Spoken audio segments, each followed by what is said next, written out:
नमस्कार दोस्तों, मैं डॉक्टर अमित, ओरो डेंटल सर्जन, आपका बहुत बहुत स्वागत करता हूं अपने इस चैनल पर।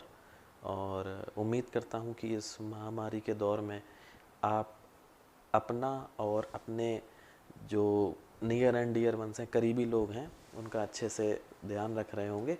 और जो भी कोरोना के लिए गाइडलाइन होती है, मास्क पहनना, सैनिटाइज़र इस्तेमाल करना, और साथ ही साथ जो हाथ को लगातार धोते रहना, सोशल डिस्टेंसिंग का पालन करना, ये सारी एक्टिविटीज़ जो भी हैं, इनको आप अपने दैनिक जीवन की जो दिनचर्या है उसमें आप शामिल किए हुए होंगे।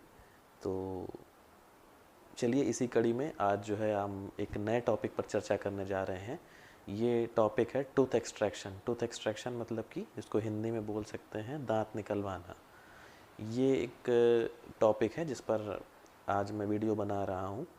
इसमें जो है इसको हम आज इसके बारे में सभी चीज़ें जानेंगे कि हमें कब दांत निकलवाना पड़ता है, क्या क्या कारण हो सकते हैं, किस तरह से निकलवाना होता है, क्या भ्रांतियाँ हैं और किस तरह से हम इससे बच सकते हैं। तो सबसे पहले तो मैं आपको ये बताना चाहूँगा कि जो दांत निकलवाने के मुख्यतः 4 कारण होते हैं।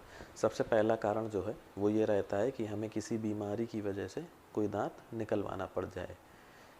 दूसरा कारण होता है कि हमें किसी खास परिस्थिति की वजह से, जैसे कई बार कोई दांत होता है किसी गलत जगह पर निकल आया, उसकी वजह से भी हमको दांत निकलवाना पड़ सकता है, जिसको इम्पेक्शन बोला जाता है। और तीसरा होता है किसी खास ट्रीटमेंट की वजह से हमको दांत निकलवाना पड़ सकता है, या कई बार होता है किसी एक्सीडेंट या चोट की वजह से अगर दांत इस हद तक टूट जाता है तो भी हमको दांत निकलवाना पड़ सकता है। अब थोड़ा सा विस्तार पर इससे थोड़ा चर्चा कर लेते हैं। पहली बात हुई बीमारी की वजह से दांत निकलवाना। तो जो बीमारी की वजह से दांत निकलवाना होता है, इसमें सबसे पहली बीमारी, एक सबसे सामान्य बीमारी, इसको हम लोग डेंटल केरीज या कीड़ा लगने की बीमारी कहते हैं। इसमें भी जो दांत होता है वो धीरे धीरे करके सड़ जाता है और धीरे धीरे ख़राब हो जाता है। इस कंडीशन में भी जो दंत चिकित्सक होते हैं वो आपको दांत निकलवाने की सलाह दे सकते हैं।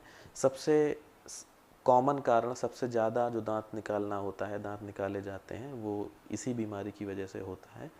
और दूसरी और भी कंडीशन हो सकती है, जैसे पायरिया की बीमारी हो सकती है। उसमें जो दांत होता है वो समय के पहले हिलने लग जाता है, और हिलने की वजह से भी हमें उस दांत को कई बार हटवाना पड़ता है अगर वो एक सीमा से ज़्यादा कमज़ोर हो चुका है तो।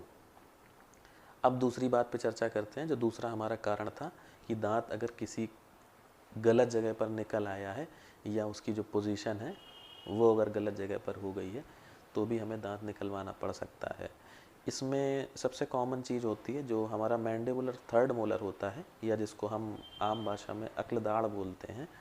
वो जो अक्ल दाढ़ होती है, कई बार बहुत इस समय कॉमन है कि जो अक्ल दाढ़ होती है वो सामान्यतया सही जगह पर ना निकल करके किसी गलत जगह पर लेट जाती है, या टेढ़ी हो जाती है। लेट जाना या बाहर की तरफ निकलने लगना, इसको जो है मेडिकल टर्म में हम इम्पेक्शन बोलते हैं। इम्पेक्शन में भी जो है जो दांत होता है उसको हमें निकलवाना पड़ सकता है, क्योंकि इम्पेक्शन अगर सही समय पर ठीक ना किया जाए तो उस इम्पेक्शन की वजह से अन्य दूसरी बीमारियां भी खड़ी हो सकती हैं, जैसे कि अगल बगल जो दांत हैं उनका डैमेज होना। उनमें कई बार होता है दांत टेढ़ा होता है, उसके वजह से वहाँ खाना फंसता है और वहाँ पर डेंटल केरीज यानी कीड़ा लगने की बीमारी जो होती है वो शुरू हो सकती है।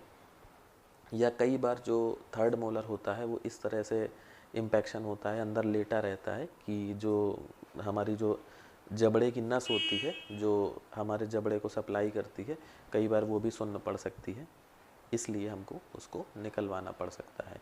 या कई बार ऐसा होता है कोई दांत इस तरह से निकल आया कि वो आपके गाल में चुभने लगा या आपके जीभ में चुभ रहा है और उसको हम किसी अन्य विधि से ठीक नहीं कर सकते हैं, तो भी हमें उस दांत को निकलवाना पड़ सकता है।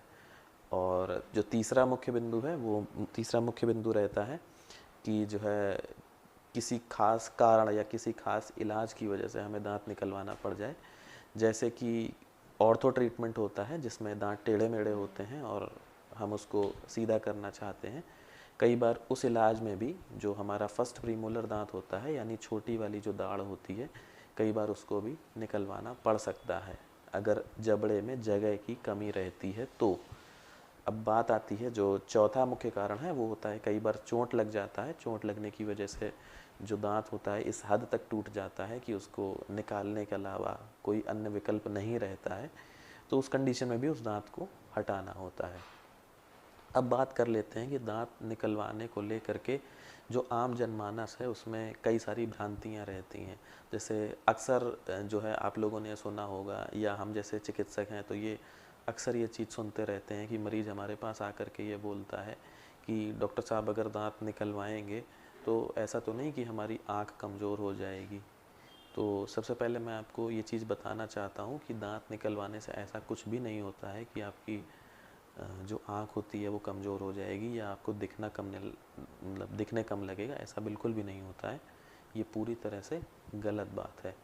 और कई बार लोग ये भी सोचते हैं कि अगर हम दांत निकलवा देंगे तो उसकी वजह से हमारे अन्य सारे दांत भी हिल जाएंगे और वो भी जल्दी ही समय से पहले गिर जाएंगे। तो ये भी बिल्कुल गलत बात है और ऐसा नहीं होता है। कोई अगर एक दांत हटाया जाता है तो उसकी वजह से अन्य दांत पर कोई खास अंतर नहीं आता है। उस दांत के हटाने की वजह से कोई खास अंतर नहीं आता है और समय रहते आप उस दांत को रिप्लेस करवा सकते हैं। जो आपने दांत हटवाया हुआ है उसको आप लगा भी सकते हैं। और तीसरी एक और बड़ी भ्रांति रहती है जिसमें लोग ये सोचते हैं कि दांत निकाला जो जाता है, दांत टूथ एक्सट्रैक्शन होता है, दांत निकालने की विधि में बहुत तेज़ दर्द होता है। तो सबसे पहले मैं आपको ये बताना चाहूँगा कि इसको अगर पूरा विधि पूर्वक अच्छी तरह से किया जाएगा तो ये जो प्रोसीजर होता है पूरी तरह से दर्द रहित होता है। इसमें बिल्कुल भी दर्द नहीं होता है और उसके बाद भी जो दवाइयाँ होती हैं उनको खानी होती हैं, जिसकी वजह से उसके दांत निकलवाने के बाद भी आपको किसी तरह का कोई ख़ास दर्द नहीं होता है। और लोग ये कई बार ये भी जानना चाहते हैं कि दांत निकलवाने के बाद हमें कितने दिन तक दवा खानी पड़ सकती है। तो इसमें जो दवा खाने का जो समय रहता है वो करीब करीब 5 दिन से 10 दिन के बीच में आपको दवा खानी पड़ सकती है अगर आप एक दांत निकलवाते हैं। कुछ केसेस जैसे इम्पैक्शन वगैरह में जो जबड़े की हड्डी के अंदर दांत फंसे हुए होते हैं उसमें थोड़ा सा ज़्यादा समय लगता है, और जो नॉर्मल टूथ एक्सट्रैक्शन होता है जो सामान्यतया दांत निकाले जाते हैं उनका जख्म जो होता है वो काफ़ी जल्दी बढ़ जाता है। और कई बार इसमें जो कुछ माउथ वॉशेस वगैरह होते हैं उनको भी चिकित्सक जो होते हैं उनको करने की भी सलाह देते हैं। तो इसमें मरीजों को ख़ास तौर से ये ध्यान रखना चाहिए कि जो भी दवा उनके चिकित्सक द्वारा बताई गई है उसको बिल्कुल नियम से पूरी करें। कोई भी उसकी खुराक मिस ना हो, कोई भी खुराक छूटे नहीं। अगर दवा से किसी भी तरह की कोई दिक्कत रहती है तो अपने चिकित्सक को तुरंत बताएं। और अगर कोई माउथ वॉश या कोई कुल्ला करने की दवा आपको दी गई है तो उसका भी समय पर उपयोग करें, और जिससे जो आपके दांत निकलने के बाद जख्म बनता है उसको जल्दी से भरा जा सके।